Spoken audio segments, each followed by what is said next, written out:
یہ پاکستان کی تاریخ کی بدترین پری پول ریگنگ ہے، بدترین پری پول ریگنگ ہے۔ اور اس سوشل میڈیا کے زمانہ میں یہ کیا سمجھتے ہیں کہ دنیا جو ہے اس کو بالکل نظر انداز کر کے دیکھ نہیں رہی ہے، سبھی دیکھ رہے ہیں۔ سو اگر آپ نے یہی فیصلہ طے کر کے آئے ہو لندن پلان کے مطابق کہ بادشاہ سلامت کو چوتھی مرتبہ بنانا ہے، تو پھر خدا را یہ کیوں اذیت اور کرب میں قوم کو ڈال رہے ہیں؟ جس طرح چیئرمین صاحب نے کہا، اس سے انسٹیبلٹی بڑھے گی، پاکستان کی معیشت ڈوبے گی، اور یہ کوئی پاکستان کا جو بہی خار نہیں کر سکتا ہے۔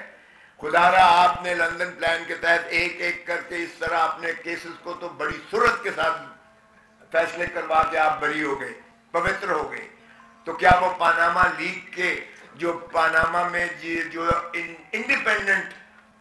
انڈیپینڈنٹ جو ہے دنیا کے مانے ہوئے لوگ تھے جنہوں نے تصدیق اور تفتیش کی ساری دنیا کی، وہ صرف شریف خان والے کے بارے میں نہیں تھی، وہ باقی دنیا کے بھی تھے، جو غیرت مند جو تھے جن کے بارے میں آئے وہ مستعفی ہو گئے۔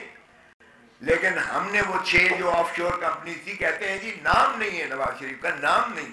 او بھائی 6 آف شور کمپنیز جو شیل کمپنیز ہیں وہ ہیں ہی آپ ہی کی، اور جس طرح سے منی لانڈرنگ ہوئی، جس طرح سے لیئرنگ ہوئی، جس طرح سے قاضی فیملی کے اکاؤنٹس میں پیسے ٹرانسفر ہوئے، جس طرح سے حساب دار کا کنفیشنل سٹیٹمنٹ آیا، جس طرح سے براڈ شیٹ جو یعنی ایسٹس فائنڈنگ جو ایک نیب نے، اس وقت کی نیب نے اپوائنٹ کیا تھا بین الاقوامی ڈیٹیکٹیوز کو، انہوں نے جو ان کی انہرڈ کی ساری پراپرٹیز، اور جس طرح سے پھر جے آئی ٹی بنی اور 10 والیوم سپریم کورٹ میں دیے گئے، وہ سب یہ کہتے ہیں ردی کی ٹوکری تھی جی وہ۔ تو پھر تو ماشاءاللہ آپ تو پوتر ہو گئے، اور بعد میں آپ دھرتی ماں کو لوٹنے کا جس طرح سے آپ نے ہر دفعہ مرتبہ کیا ہے، آپ چوتھی مرتبہ پھر لوٹ کے جا رہے ہیں۔ قوم دیکھ رہی ہے اور اب لوگوں کو آپ نہیں بنا رہے۔ اتنی دھاندلی کے باوجود پری پولنگ کے 8 فروری ہونے دیں، الیکشنز کو ٹرانسپیرنٹ کرنے دیں، پھر خائف کس لیے ہیں، ڈرتے کس لیے ہیں؟ یہ ساری آپ کی جو چل رہی تھی ابھی آپ کو دکھائی گئی ہے۔ بلے کے نشان کو کیا آپ چاہتے ہیں کہ دیکھیں پاکستان، ہندوستان اور بنگلہ دیش میں یہ کیوں کر سمبل رکھا گیا ہے؟ یورپ میں تو سمبل نہیں ہے کیونکہ وہاں سب ایجوکیٹڈ ہے۔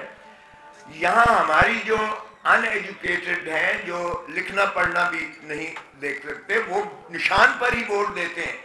تو آپ پاکستان کے غریب آدمی کو، کسان کو، مزدور کو، دہقان کو، ایک محنت کش کو آپ اس کے بنیادی حق سے محروم کرتے ہیں جب آپ سمبل کو ہٹا دیتے ہیں۔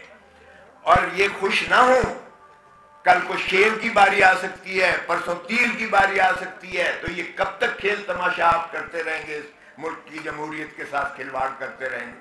اظہر من اللہ صاحب نے اپنے نوٹ میں لکھا کہ 47 سے ہم جو کھلواڑ کر رہے ہیں اس ملک کی جمہوریت کے ساتھ، کسی کو پھانسی دے دیتے ہیں، کسی کو تاحیات نااہل کرتے ہیں، کسی کو آج ہم نے پابند سلاسل کیا ہوا ہے، یہ جمہوریت کا مذاق اڑانے کے مترادف ہے۔ اور اب جو کچھ ہو رہا ہے یہ جمہوریت کا جنازہ نکالنے کے مترادف ہے۔ خدا را ہوش کے ناخن لیں اور ملک کو آگے چلنے دیں، تاکہ ملک جو ہے عوام کا ہے۔ عوام ہی کی ریاست کو اگر دیکھیں تو ریاست وجود میں ہی تبھی آتی ہے جب آپ الیکشن کروا کے ان کے نمائندوں کو ان کی حق حکمرانی، اللہ تعالیٰ کی حاکمیت اعلیٰ کتابیں دے دیں۔ جب تک آپ ملکیت عوام کو ان کے مسائل، ان کی حکمرانی پر نہیں دیں گے، تب تک جو ہے آپ کا ملک آگے نہیں بڑھ سکتا ہے۔ اور پھر آیا آرٹیکل 5 میں لکھا گیا کہ وفاداری آئے عوام کے ساتھ اور تابعداری آئین کے ساتھ، یہ لازم کر دی گئی ہے ہر پاکستانی پر، چاہے وہ چیف جسٹس آف پاکستان ہو، چاہے وہ فوج کا سربراہ ہو، چاہے وہ کوئی بھی ہو، صدر ہو یا ہو۔ سو تابعداری اور وفاداری عوام اور آئین کے ساتھ ہے۔ تو اس کو ملحوظ رکھتے ہوئے الیکشنز کو فیئر اینڈ فری ہونے دیں، تبھی ہمارا مملکت جو ہے وہ انشاءاللہ ترقی کر پائے گی۔ Thank you. کھوسا صاحب یہ بتائیے گا کہ یہ جو الیکشن کمیشن نے آر او کا معاملہ کو بعد میں چیلنج کیا سپریم کورٹ میں، ہم یہ دیکھتے ہیں، قوم یہ دیکھ رہی ہے کہ سندھ کے چیف الیکشن کو تبدیل کر دیا ایک جماعت کے اعتراض کے اوپر، ایم کیو ایم کے۔